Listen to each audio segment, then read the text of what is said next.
Luigi गजब grip कैसे SRMB जैसे SRMB TMT बार की विंग ग्रिप टेक्नोलॉजी सीमेंट के साथ बनाए मजबूत पकड़। Grip is important.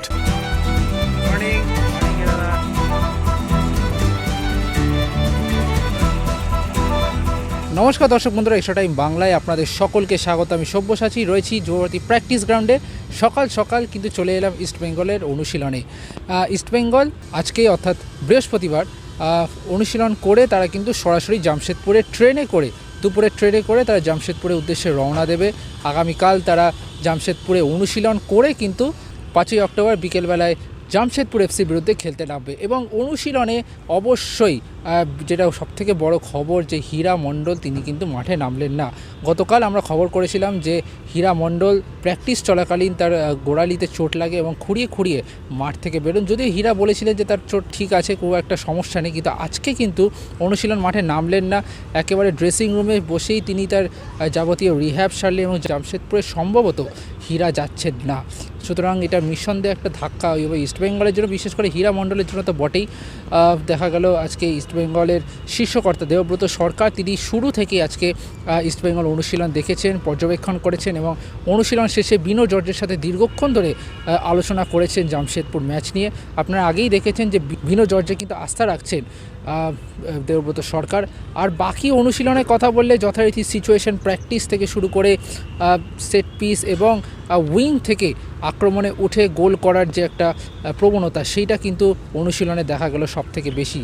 এবং যেটা সবথেকে বড় বিষয়, ক্লেইটন সিলভা, সল ক্রেসপো এই দুটো ফুটবলার কিন্তু কতটা গুরুত্বপূর্ণ সেটা অনুশীলনে কিন্তু খুব স্পষ্টভাবে বোঝা যাচ্ছে। বারবার করে কিন্তু এই দুজনকে ঘিরেই কিন্তু আক্রমণের কেন্দ্রবিন্দু তৈরি হচ্ছে। আর সেই কেন্দ্রবিন্দু তৈরি করার ক্ষেত্রে নিউক্লিয়াসটা তিনি হলেন মাদি তালাল, অর্থাৎ ক্লেইটন সিলভা, মাদি তালাল এবং সল ক্রেসপো এই ত্রয়ীর ওপর নির্ভর করছে কিন্তু ইস্টবেঙ্গলের জয়ের রহস্য। আর নাওরে মহেশ সিং তিনি প্রবলভাবে চেষ্টা করছেন ফর্মে ফেরার। যে ফর্ম তিনি গত বছর দেখিয়েছিলেন সেই ফর্মটাকে ফিরিয়ে আনার জন্য যাবতীয় তিনি চেষ্টা করছেন। নন্দকুমার থেকে শুরু করে আনোয়ার আলী, হেক্টর ইউস্তে, প্রভাত লাকড়া, লালচুনুঙ্গা প্রত্যেকে কিন্তু চনমনে অনুশীলন করছেন। জিকসন সিং, সৌভিক চক্রবর্তী তারাও কিন্তু প্রথম একাদশের জায়গা পেতে মরিয়া। সুতরাং সেইখান থেকে দাঁড়িয়ে ইস্টবেঙ্গল তারা কিন্তু মূলত তাদের যে ম্যাক্স জোর দিচ্ছে নিজেদের গোল করার বিষয়। কারণ আমরা দেখেছি কেরালা ব্লাস্টার্সের বিরুদ্ধে একটি গোল এবং এফসি গোয়ার বিরুদ্ধে দুটো গোল, অর্থাৎ 3টে গোল কিন্তু ইস্টবেঙ্গল তারা করেছে। কিন্তু ডিফেন্সিভগত দিক থেকে কিন্তু ইস্টবেঙ্গল বারবার করে পিছিয়ে পড়ছে এবং সেই কারণে যেটা দেখা যাচ্ছে ডিফেন্সিভ অর্গানাইজেশন অর্থাৎ একটা লাইনের মধ্যে প্রত্যেককে যাতে সাজানো হয়, অর্থাৎ আনোয়ার, ইউস্তে এবং যে দুজন সাইড ব্যাক থাকবেন যেটা বোঝা যাচ্ছে হয়তো প্রভাত লাকড়া এবং লালচুনুঙ্গা, এই চারজনকে কিন্তু একদম সমান্তরালভাবে কিন্তু একটা লাইন মেনটেন করার জন্য বিনো জর্জ বারবার করে জোর দিচ্ছেন। এবং সেই কারণে কিন্তু অনুশীলন শেষে হেক্টর ইউস্তের সাথে, কখনো আনোয়ার আলীর সাথে, কখনো হিজাজি মাহেরের সাথে আলাদা করে কথা বলছেন, বোঝাচ্ছেন যে ডিফেন্সিভগত দিক থেকে তাদের সমস্যাটা কোথায়। তরুণ ফুটবলারদের কথা বললে সায়ন ব্যানার্জিকে রাইট ব্যাকে খেলানোর একটা প্রবণতা দেখা যাচ্ছে এবং শ্যামল বেশরা থেকে শুরু করে আমান সিকে, জেসিন টিকে, ডেভিড লালানসাঙ্গা প্রত্যেককে কিন্তু ঝালিয়ে নিচ্ছেন বিনো জর্জ। যদি শ্যামল বেশরা দলের সাথে জামশেদপুর যাবেন না, কিন্তু বাকিদের যারা বললাম তারা কিন্তু জামশেদপুর যাচ্ছেন এবং বিশেষ করে জেসিন টিকে এবং ডেভিড লালানসাঙ্গা ম্যাচে একটা গুরুত্বপূর্ণ ভূমিকা নেবেন হয়তো পরিবর্তন হিসেবে, সেটার কিন্তু একটা প্রবণতা দেখা যেতে পারে। সব মিলিয়ে ইস্টবেঙ্গলের অনুশীলন বেশ জমজমাট। তারা আজকে ওই মাঠে স্যারলেকের প্র্যাকটিস গ্রাউন্ডে অনুশীলন করে এখান থেকে সরাসরি লাঞ্চ সেরে তারা চলে যাবে জামশেদপুরে ট্রেন ধরতে। আর একেবারে জামশেদপুরের বিরুদ্ধে পয়েন্ট পেতে, অর্থাৎ শুধু 1 পয়েন্ট নয় 3 পয়েন্ট পেতে কিন্তু মরিয়া বিনো জর্জ অনুশীলন শেষে সাংবাদিকদের মুখোমুখি হয়ে সেটুকুই জানালেন যে যিনি জিততে চান জামশেদপুরের বিরুদ্ধে, জয়টাই তার প্রধান লক্ষ্য। চলুন দেখে নিই ইস্টবেঙ্গলের অনুশীলনে কিছু বিশেষ মুহূর্ত।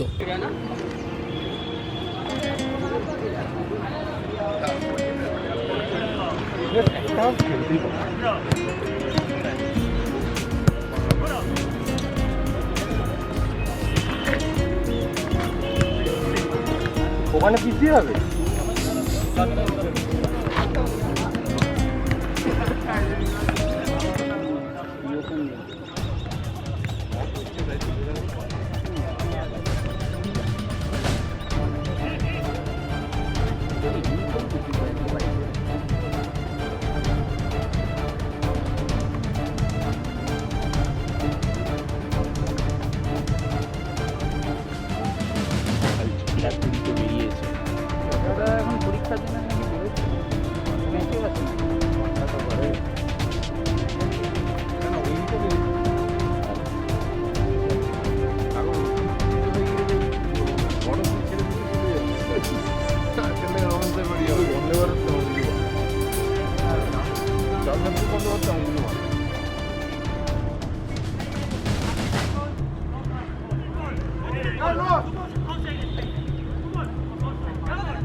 extra time.